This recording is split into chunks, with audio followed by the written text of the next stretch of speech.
თბილისის სახელმწიფო კონსერვატორია ერთ-ერთია იმ უმაღლეს სასწავლებლებს შორის, რომელსაც ახალი ხელისუფლების მიერ გატარებული რეფორმა მხოლოდ ნაწილობრივ შეეხო.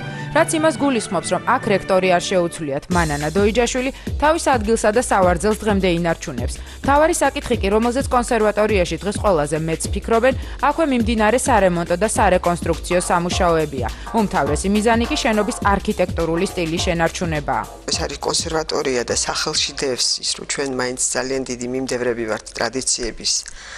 და საერთოდ მე პირადად მიმაჩნია, რომ ის რაც თავდაპირველად იყო გაკეთებული და აშენებული, ჩვენ მოვალენი ვართ ის სახე დაუბრუნოთ და არა შევიტანოთ ის ცვლილებები, რომელიც დღევანდელ დღეს თქვათ შეეფერება. თუ ვინმეს აშენებას უნდა ახალი კონსერვატორიის ააშენოს ისე, როგორც მას მიაჩნია საჭიროდ, მაგრამ ჩვენ ვფიქრობთ, რომ ის სტილი უნდა შევინარჩუნოთ, რაც მას თავდაპირველად ჰქონდა. კონსერვატორია სხვა უმაღლესებთან შედარებით ყველაზე პატარა სასწავლებელია. ამჟამად აქ 600 სტუდენტი სწავლობს. სხვათა შორის მანანა დოიჯაშვილს მის წინამორბედ ნოდარ გაბუნიასგან მემკვიდრეობით არაერთი გატარებული რეფორმა დახვდა. მათ შორის კი ორსაფეხურიანი სწავლება, ანუ ბაკალავრიატი და მაგისტრატურაა, რომელიც ძალაში სწორედ გაბუნიას დროს შევიდა. აქვე სულ 6 მთავარი ფაკულტეტია, თუმცა როგორც ირკვევა, კონსერვატორიაში უკვე ფიქრობენ კიდევ ერთის, ჯაზის ფაკულტეტის დამატებაზეც. რეფორმები დაიწყო ძალიან ადრე. როდესაც წლების მანძილზე რიცხობრივად იზრდებოდა სტუდენტების რაოდენობა, კონსერვატორიაში მცირდებოდა. იყო პერიოდი, როდესაც მარტო საფორტეპიანო ფაკულტეტზე 150 სტუდენტი ამთავრებდა და მიღებაც ესეთივე იყო. დღეს კონსერვატორიაში 10-ია მარტო მისაღები, მარტო საფორტეპიანო ფაკულტეტზე სულ 61-62 სტუდენტი შემოდის ყოველწლიურად. ეს ძალიან პატარა რიცხვია ყველა ფაკულტეტებს რომ გადავხედოთ. ამბობენ, რომ კონსერვატორიაში სტუდენტებსა და პროფესორ-მასწავლებლებს შორის ურთიერთობა სხვა სასწავლებლებისგან განსხვავებით ნამდვილად მშვიდია. რაც შეეხება სტუდენტების უფლებებს, როგორც ირკვევა, ისინი ახალი ხელისუფლების მიერ მიღებული კანონით მეტნაკლებად, მაგრამ მაინც შეიზღუდება. სამხატვრო სამეცნიერო საბჭო, რომელიც მართავს პრაქტიკულად ეს არის თავი მართველი ორგანოა კონსერვატორიის, სტუდენტების ძალიან დიდი რაოდენობა ყოველთვის საბჭოში მონაწილეობდა, რაც ძალიან დემოკრატიულად მიგვაჩნდა ყოველთვის და დღევანდელ მმართველობის სისტემაში, აი აკადემიურ საბჭოში სტუდენტები არ არიან. აი ამ კანონით არიან წარმომადგენლობის საბჭოში, იქ რაღაც გარკვეული რაოდენობა სტუდენტების არის. იყო გარკვეული პრეტენზიები ამასთან დაკავშირებით, მაგრამ მე ვფიქრობ, რომ ისინი აი ეს თვითმმართველობა რაც შემოვა ამ კანონმდებლობით, მათ მისცემთ იმის შესაძლებლობას, რომ თავიანთი სიტყვა. კონსერვატორიის რექტორი ამავე თანამდებობაზე 2000 წლის დეკემბრიდანაა. დაახლოებით წელიწადნახევარში მისი ვადა იწურება. თუმცა სასწავლებლის განაწესის მიხედვით რექტორს 2 ვადით მოსვლის უფლება აქვს. მეორე ვადაზე კი მანანა დოიჯაშვილი ნამდვილად ფიქრობს. თუმცა იმასაც აცხადებს, რომ ამისთვის სპეციალურად თანაც წინასწარ ქულების დაგროვება სულაც არ ესაჭიროება. ეს არ არის ქულების დაგროვება, ეს არის მოთხოვნილება გააკეთო შენი დაწესებულებისათვის ის, რაც მიგაჩნია. ქულებისათვის მე არ მგონია კონსერვატორიაში ვინმე რამეს აკეთებდეს.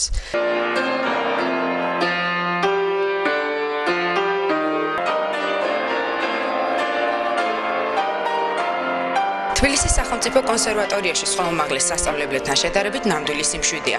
თუ არ ჩავთვლით სარემონტო სამუშაოებს, რომლებიც როგორც გაირკვა, სასწავლო პროცესს ხელს საერთოდ არ უშლის. მოკლედ კონსერვატორია სარემონტო მანტიითაა შემოსილი. ერთი წლის შემდეგ კი საუკუნოვან შენობას თავისი პირვანდელი სახე დაუბრუნდება. როგორც ნახეთ, ხელისუფლებამ კონსერვატორიას არც რექტორი შეუცვალა, თუმცა დიდი ცვლილებები უკვე სასწავლებლის შიგნით იგეგმება.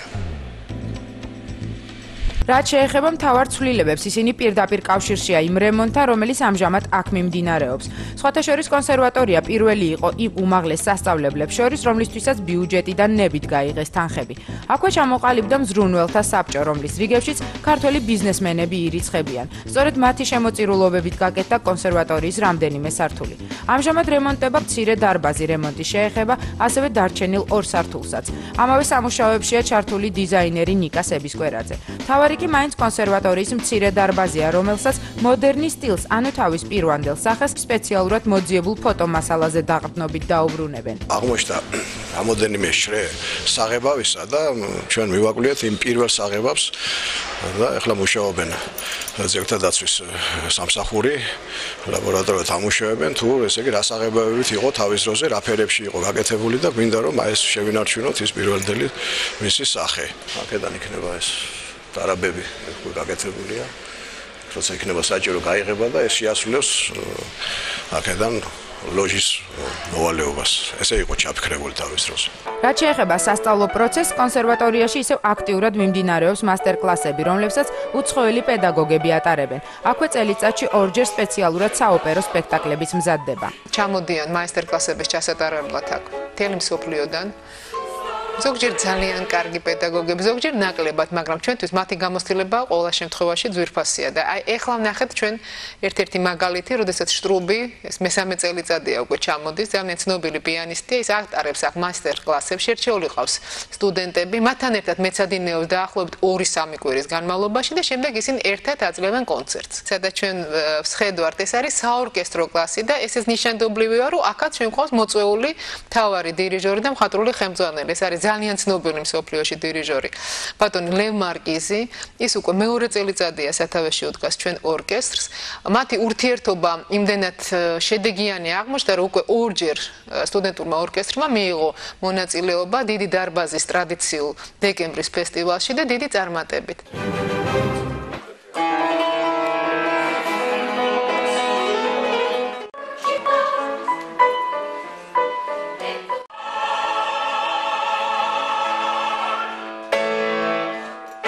ორი წელიწადია უკვე მუშაობს ახლად გახსნილი საოპერო სტუდიის დიდი სცენა, რომელიც ზომით ზუსტად ისეთივეა, როგორც დიდი დარბაზის სცენა.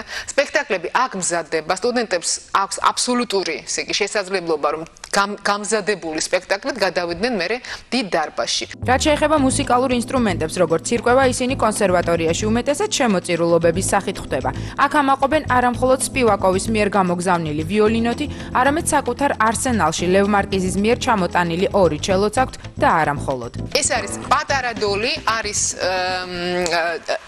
ტიმპანების ჩარჩო, თვითონ ტიმპანები ხა გადატანილია დიდ დარბაზში სარეპეტიციოდ და გარდა ამისა არის გონგი. ესე იგი, ჩვენ ეს რომ გვეყიდა, რამდენიმე 10,000 ევრო უნდა გადაგვეხადა და ჩვენ ეს საჩუქრად გამოგვიგზავნეს იან პუსიენმა. აი ასეთი მეგობარი ყავს ჰოლანდიაში საქართველოს.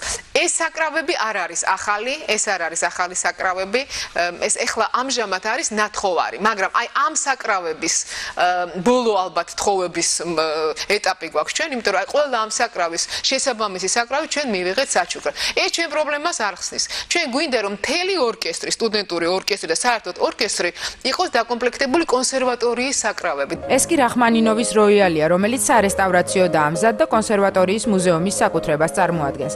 რახმანინოვმა მისივე ინსტრუმენტი საქართველოში 1912 წელს შალიაპინთან ერთად ყოფნისას დატოვა. კონსერვატორიამ კი იგი მეცენატ მირზოევისგან მოგვიანებით 1925 წელს შეიძინა.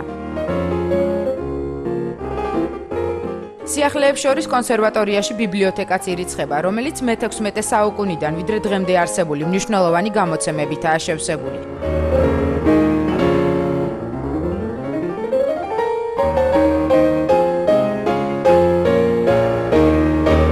აქვეა საერთაშორისო სტანდარტების ფონოტეკაც.